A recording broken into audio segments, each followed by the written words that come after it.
Hey folks, fWhip here, and welcome to my hardcore Minecraft world, where you should be afraid. Why? Because today, we fWhip stone! Oh boy. I want to add autocrafters to every farm I have in this world and upgrade all of their storage systems. The last episode, I created a massive expansion to my city, so I thought to build this up more efficiently, I should probably upgrade all of my farms to save time on crafting things. Today is also episode 70, which means it's time for a brand new world download. This is available to tier 1 supporter ranks on YouTube, Twitch, and Patreon, so consider supporting today if you would like to take a look around this world yourself. And thank you all so very much for the support over the series so far. I really do appreciate it. Now, I've spent the last hour or so flying around my world to locate all of the different farms we can compact down. So far, I've come up with 8 different farms where autocrafters can save me a ton of time in the future. And I'm sure we'll find more projects along the way, so click the like button and please subscribe, and it's time to make things craft for me.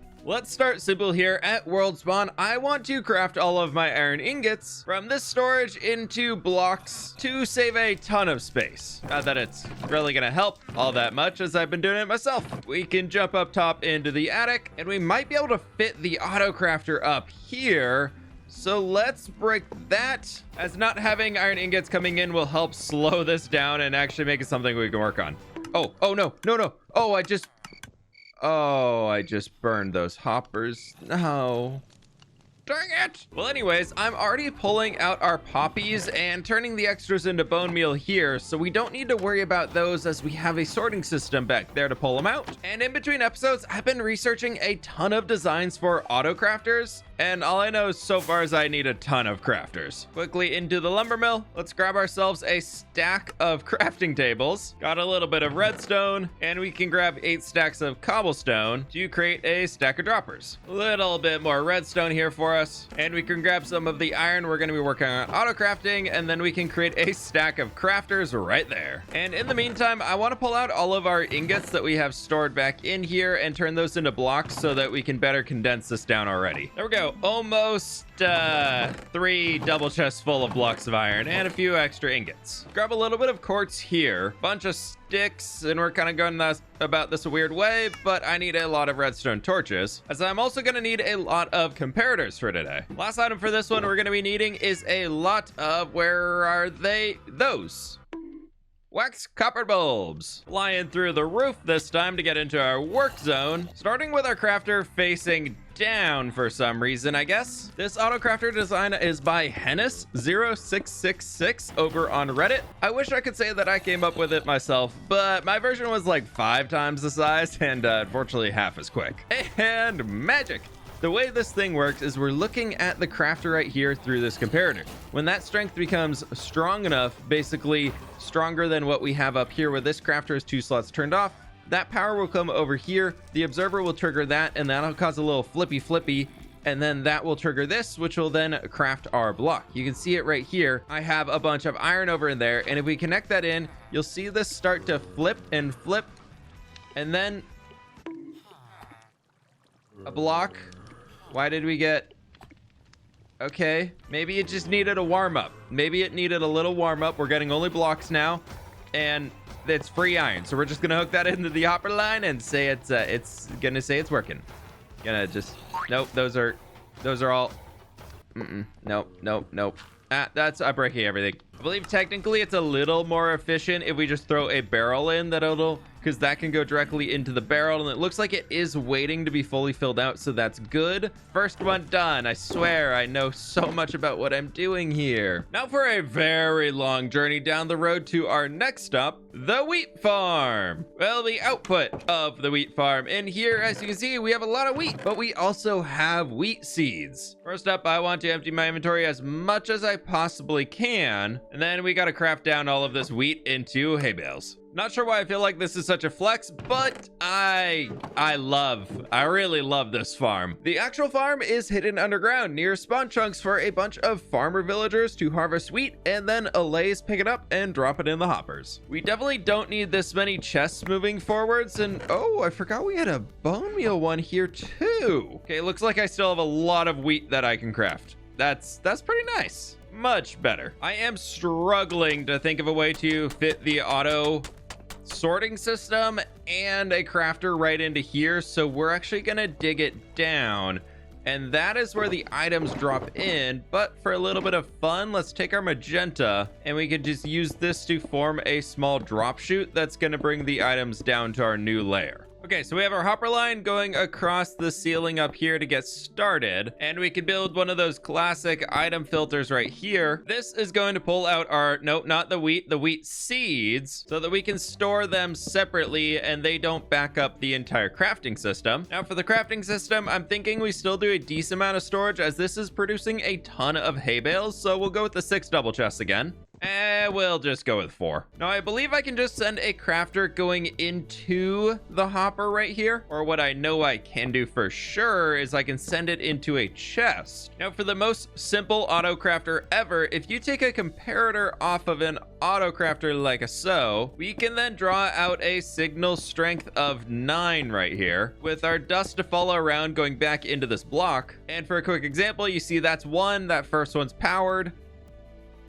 As we fill out other spots, there's 3 of them powered. And then if we take this to all 9 slots, that should auto-craft it. Yes. And that is down here in the hay bale chest. Perfect. Then we just run our hopper line right over to here. I'm not sure how much more efficient I made this place, but it is auto-crafting hay bales now, so that's pretty sweet. With that new auto-crafter set up, before we jump out of this region, I thought it could be cool to add a big old custom oak tree right here along our road. I designed a new oak tree recently that's a big boy, and I have wanted to add it in somewhere to this world for quite a while now. I tried something new here, well, for me, on this tree by using the tuff for our walls, as well as a little texturing on the trunk, and then inside, you can see some birch leaves in here, and then if you look from the outside, you can see azalea leaves kind of plotted in around the top to force some highlights. Oak leaves to the middle ground, so we kind of get those foreshadows underneath too with our birch leaves. I love the size of that tree. It is making me want to redo these ones up here, but we'll leave that for later. I just think they look a little out of place next to the mountain since they're like half as tall as it. Those are some really, really big trees to this area. Huh, kind of like that guy. Right, anyways, let's head over to the city for the next farm to condense down a bit. Ow. Oh, I was so close. Here in the Bamboo's bookstore, not only do we have a beautiful interior up top, down hidden underneath, we have a fairly massive bamboo farm, which is broken. It's very broken. But here's all the storage for the bamboo farm. And I think, yes, I did make it so I can get down there. That looks to be working. What's so? Oh, there's, yeah, the flying machine in there. That would make sense. If I break you? No. Yes, there it goes. Completely unintentionally, but it's working again. Right, that's actually, I should have done that last. I should have really done that last. So currently those all come up here, and as you can see, we have a little bit of bamboo. We've got a little bit of bamboo in here. I still want to keep some bamboo for this, so I decided to leave 1 column of our bamboo, and the other 4 rows of chests are hopefully going to tear out. All of those chests are now condensed down into these 3 double chests, and I've actually filled in the back here too. Not that we really need it. And now I want to tear out the hoppers. I'm not too sure how we can make this look super nice quite yet, but we're gonna hopefully find out something. Underneath the city back here is kind of no man's land. And thankfully it does look pretty mob safe, at least in this area. The Autocrafted design we're using, I believe, can be tiled, so let's set up 2 of them there. Take these guys, and we're just gonna run this back that way, and our last 2 hoppers are just gonna face backwards so they'll load into this crafter. Thankfully, we can use the same design as our iron farm here, as it's tileable, so we can have 2 systems to help handle the number of blocks coming through. I ended up reworking the hoppers so that this one points over there and then into that guy, and then these 2 are feeding into this crafter here, as it seemed to be getting a bulk of the load, and this should help balance it a little bit more. Mostly because I'm curious. Let's go over here, and if I'm dropping some bamboo in, hopefully something works.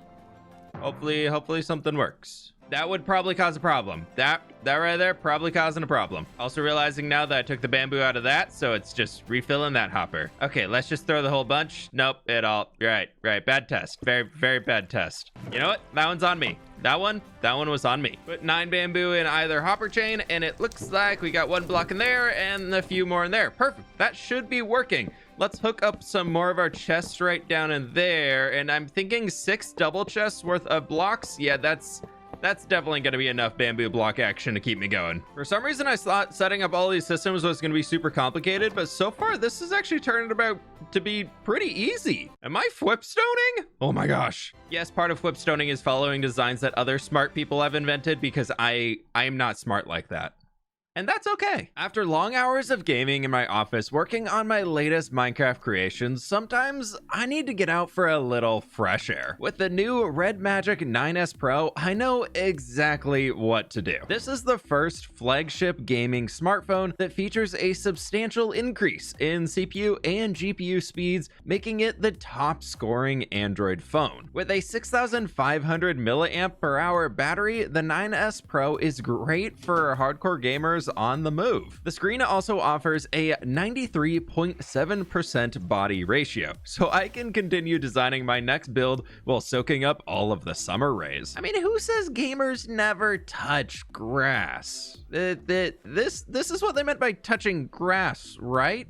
Regardless of the summer heat, the 9S Pro stays cool with a new efficient cooling system and a built-in fan that you can control. So while I'm working on touching grass like so many people tell me to do, I can focus on surviving in my Minecraft world knowing I'm getting the best performance and with a battery life made to last the whole gaming session. And I don't have to stress, as I know the Red Magic 9S Pro will stay cool even if I'm sweating. Check out the link in the description to upgrade your mobile gaming skills with the Red Magic 9S Pro. Oh man, it's pretty hot out here. With this being episode 70 and a map update coming at the end of the episode, I want to make one more major change to this world, well, this region of the world. Before we do that, as not only have we already changed a massive amount of stuff with this, but I need a break before I fWhipstone too hard here, and I thought we could open up this river a little bit more to allow multiple ships when we get to building them to be able to move around here more consistently. I was messing around a while ago on a live stream and I dug this line through here just going all the way across, and I was like, wouldn't it be kind of funny if we just like tore out everything over here? And that thought has been in my brain for a few weeks, and well,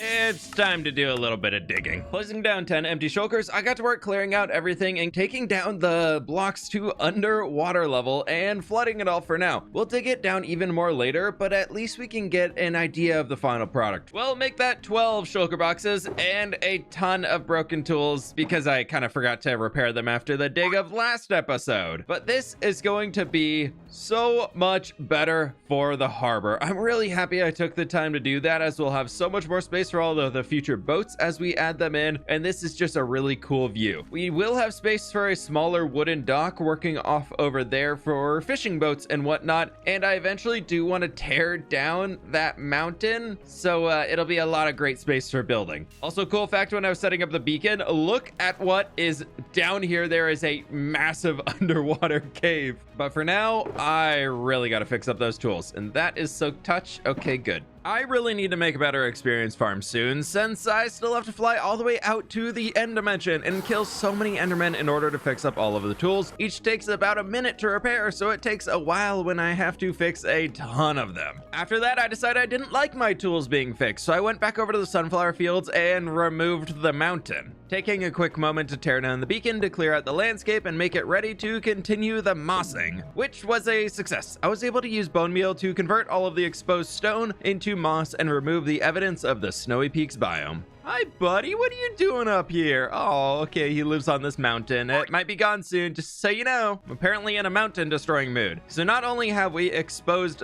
that down there and covered it all with the water for the river, we have now also removed the snow here. And outside of the grass color being that kind of cold bluey tone, that's the only evidence that the snowy slopes even existed here. Minus, you know, the back that I still got to finish up, but that's, we'll get to that. But I am very happy with how this came out here behind the sunflower fields, having the rolling hills of moss and grass instead of all of the snow. I just think looks so much better. Has made me realize just how long it's going to take to tear out this mountain, because that removal of that biome over there took almost 8 hours. Been working on it over the last few weeks, and that was the final step. But for now, let's go refocus on our auto crafting, where right over here we have the dried kelp farm. Currently, we have a single double chest of kelp, and then a bunch of smokers cooking down dried kelp, which of course I need to take, craft down into our dried kelp blocks, right back in here if I can click it correctly. And then we take that around the back to where we have fuel storage, and I need to add this in to keep the system running. That's a lot of effort. So as you can see, none of these have any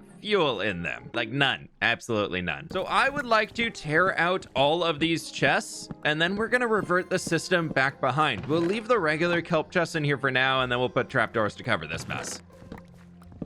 Oh, I didn't mean to break that one. No, kelp, you stay. Sorry, kelp. Great, there's all of our dried kelp crafted down for now, which will be a decent amount of fuel to get ourselves sorted. And we can tear out all of these hoppers. The smoker's gonna stay in their position because I don't want to rework all of the water streams, but we're gonna just send this back here. Okay, we might have to rework the water streams if we're doing that, because if we send a hopper this way, that's not gonna work. This fuel needs to go in from the side. Nope, we will just send it down and then over. Yeah, that's efficiency right there. For this, if we just start with a comparator reaching out of here, and then we grab our 9 redstone dust and just extend. No, that's not gonna work. I'd have to go to. No, we need to turn him. Dang it. We're just gonna get rid of this whole back entrance. We don't need it. Now, theoretically, if we put dried kelp in here, that should produce a kelp block.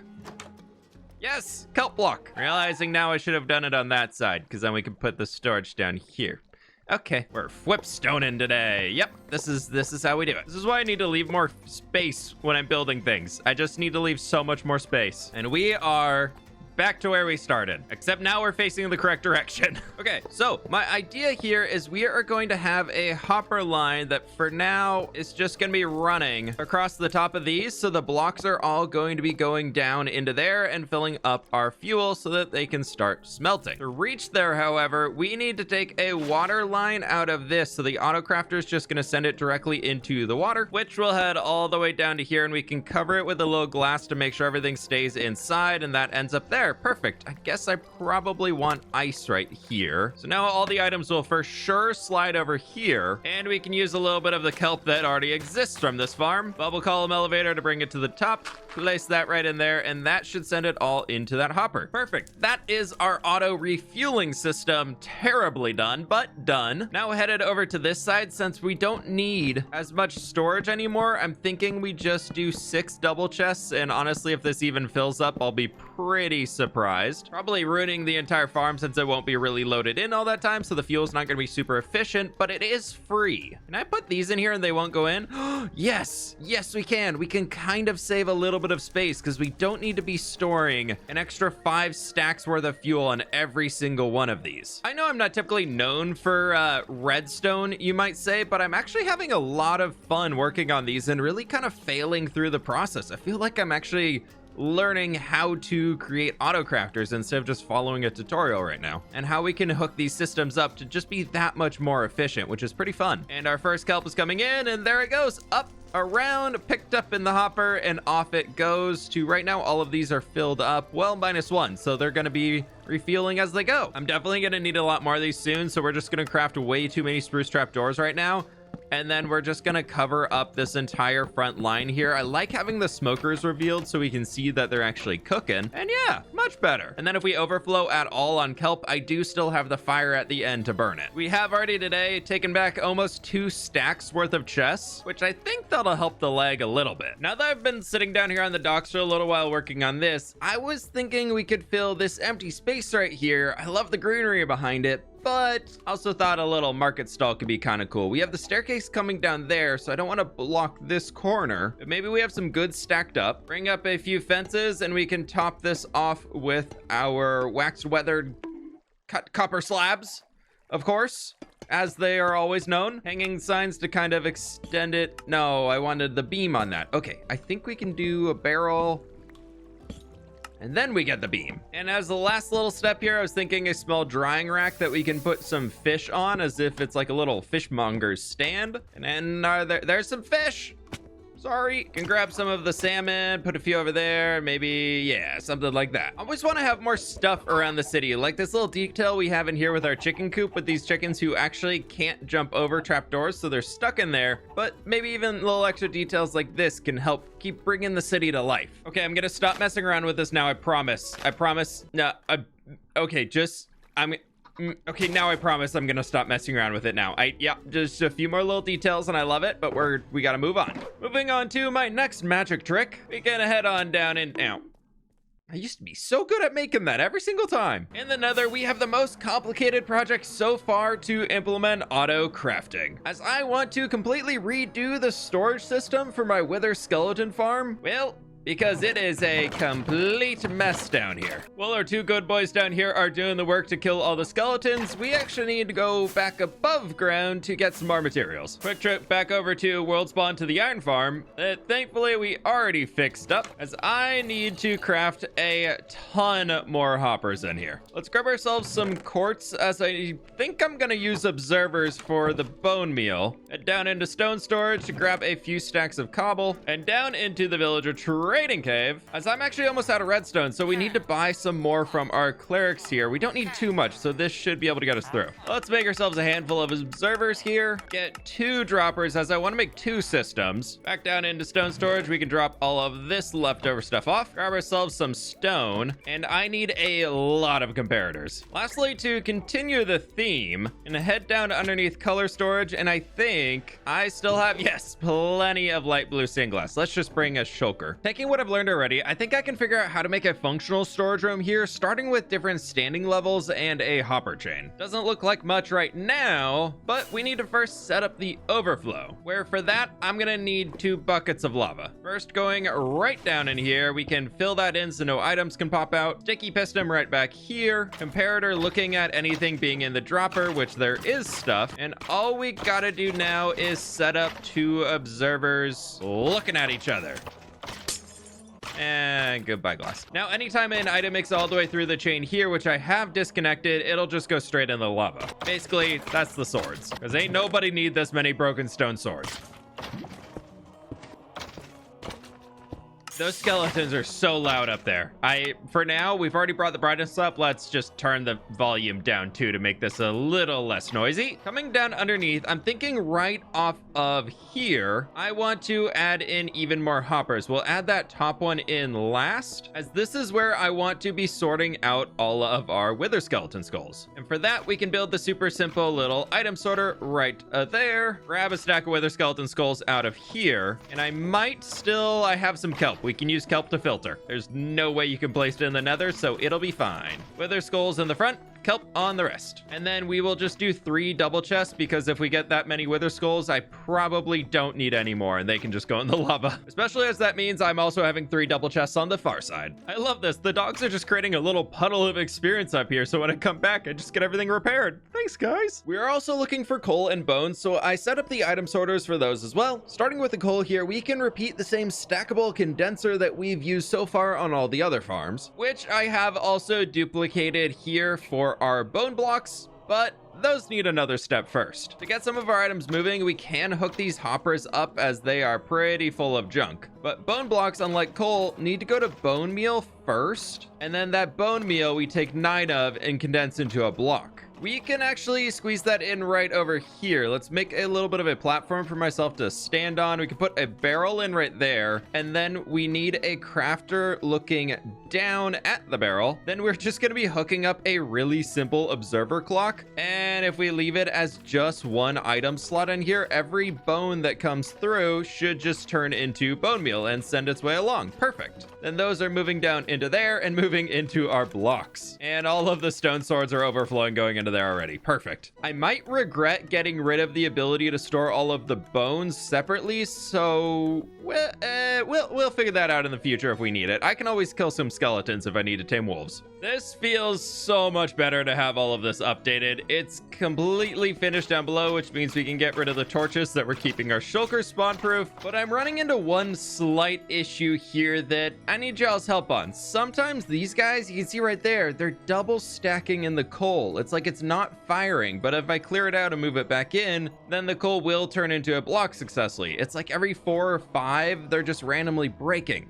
I was thinking though, we could just go with the same observer idea that we have there for this whole thing and tear out all of that behind it. I know it's definitely going to add a little bit more lag as it's going to be redstone ticking at any point in time, but technically coal only has one crafting recipe, so it shouldn't cause any issues as that'll constantly be firing trying to craft the thing. I don't really have too much going on in the nether, so I'm not oh, no, I needed that. Oh, I shouldn't have broken that one. Ooh, no. Let's put you back in there, please.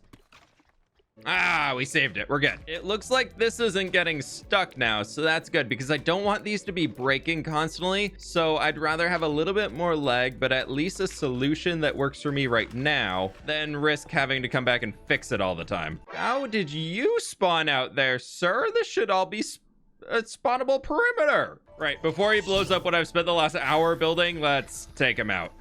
We might have to push those walls back further, apparently. Well, there we have it. The Wither Skelly Farm Storage System version 2 is operational. So we've already condensed a few farms down and saved a ton of storage space. Our iron farm is now producing blocks of iron. The wheat farm is also producing hay bales. Our bamboo farm is producing full blocks, which saves 9 times the storage space. The kelp farm is currently smelting to dried kelp and then refueling itself with the blocks and storing them, which is great. And again, the wither skeleton farm has a real storage room, which I love. But I'm not done yet. Next, we can jump out here to the copper farm, where I've realized today's episode is just kind of me turning my somewhat nice looking storage rooms into something a little bit more of a terrible mess of redstone, just kind of condensed down a few chests. Do you think this is all worth it? I forgot how absolutely loud these drowned are. Oh my gosh. Ah, so much better. Wow, this experience farm is pretty good. We have 8 double chests currently of rotten flesh in here. If only we could condense that down. I would like to verify that this is going to work, and it looks like that side is. Yes, we're making blocks of copper. Hello, my friends. Well, might as well run this for a while and see how much we can get. I have been here for a few minutes now, flew away and came back, so all the drown sounds are gone, and we should have, ooh, oh, okay. That's a decent amount of copper for like 12 minutes. Still need to find something to do with all this rotten flesh. And, oh, we got a decent amount of nautilus shells, and holy cow, that's a lot of tridents. Wow.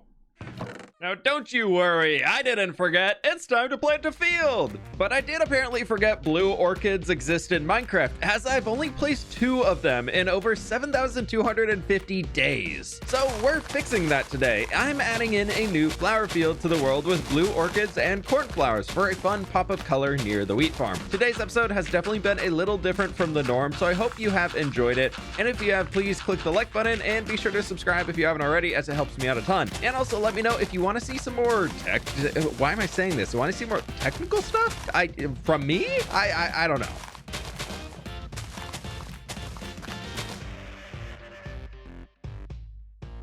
Now, if we scroll on down the list of all of the items, look at that, 92 blue orchids placed now. Just ignore the 13,385 turned into dyes. And this field looks pretty good. I love these 2 flowers together. I really like how the 2 blue tones complement each other. It's just a little guy, but it's a good one. Unlike that tree. That tree sucks. All those trees suck. I want to tear them out. That's a future problem. We're not doing that right now. What we are doing right now is heading back out to the swamp, where, don't worry, I haven't forgotten about this project yet. Where we will get back to it. While I was out here at the blue orchid flower farm, I remembered that I have a slime farm because I honestly can't remember the last time I used this thing, but it can count as another thing that we are condensing. And right here we have barely any slime balls. Okay, so this is a perfect thing to condense because I'm so using all of the storage in it. I really need to do that. Let's just throw the crafting crafter right here, and we can just do one of the simple comparator setups. And perfect. Just in case I eventually maybe actually use a decent amount of slime, we can just throw those chests back in. And if I put these balls in here, we are set.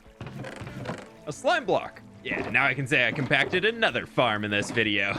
Yeah. Right, on to the next farm. I do actually want to update today the gold farm, where this needs a major overhaul of the storage room. Currently, that whole farm just outputs to here, where I have a ton of double chests just lying around collecting rotten flesh and raw chicken. Since I'm not physically killing these zombie piglins, they produce gold nuggets and way too much rotten flesh. So to combat this problem, we need to clear a ton of space under the farm to create a good-sized storage room. These chests up here are gonna stay for like backup storage space, since this produces way too many items for hopper speed. I am a little worried about this not being enough space for the storage room, and I think I need a lot more hoppers and chests, so we gotta make a quick trip back home. Oh, don't want to leave my stuff though. We've done a good amount of whipstoning today, so I need to actually refresh on a lot of bits. So I ran around grabbing a bunch of raw materials and crafting down more of pretty much everything we're using. I think unfortunately for this, I'm actually gonna need to have 4 different sorting rooms so we can get in and out more easily now. And let's focus on this one first. I'm trying to condense this down into the limited space that I've built for it so that we can build something around it in the future. But I'm definitely worried that it's gonna be a mess down here. But hey, a build would hide that. Yep.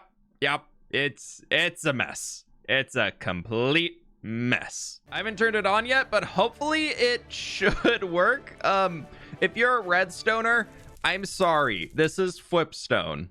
It's different. So this whole corner should be working here, and it's kind of in the blueprint. It is sliding a little too far that way, but those ones we can kind of push back a little bit. That'll be easier. What I would like to do here is we're just gonna hook up these hoppers, and we should start seeing things come through. I've got overflow protection built in, so if stuff does make it all the way here to the end, it's just gonna go into the droppers. And as you can see, the rotten flesh is growing through. The reason we're leaving all of these is so that they can kind of sort passively as all this stuff is out here. 6 double chests for rotten flesh on each corner. Then this... I better sleep so no creepers blow up my beautiful redstone. Just give me a second. If I grab myself a bunch of nuggets out of here and say we just load those into there, we should see that that'll work. I just used stone for the filter because no stone should come through the system. That should be condensing down here into our nuggets that then go into there. And ooh, oh wait, nope, it's working. One more and we have a block of gold. Yeah.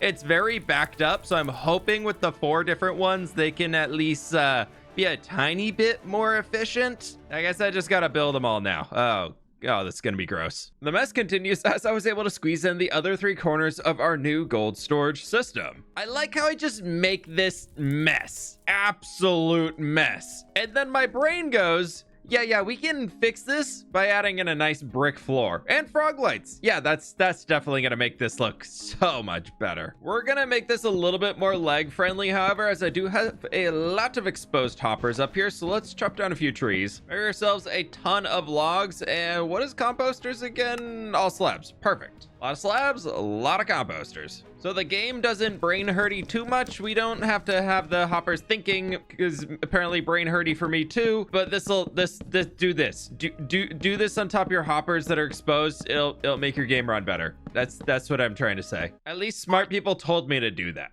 Okay, there we go. That is everything finished up for the gold farm, and we are slowly cycling through a lot of these, and it's gonna take a bit. I am curious to see if this is going to clog up, and well, I'm almost out of gold, so let's give this a good old 20, maybe 30 minutes to see if it breaks on us or not. That right there is not a great sign, but how are we looking otherwise? Okay, all the rotten flesh is getting sorted out of here. Has any gold made it to the bottom? I think that's what I did already, and it looks like we just need to let it back up a little more. All right, well, this one's almost done. There's a lot of gold in here. There's just even more rotten flesh. Man, I'm glad I made 4 of them, but whew, should I have made 8 for 4 on each side? I'm hoping this is like a one-time problem and I just need to sit here for a little while to let it all clear out. Ignoring the massive pools of rotten flesh sitting out in the river right now, we are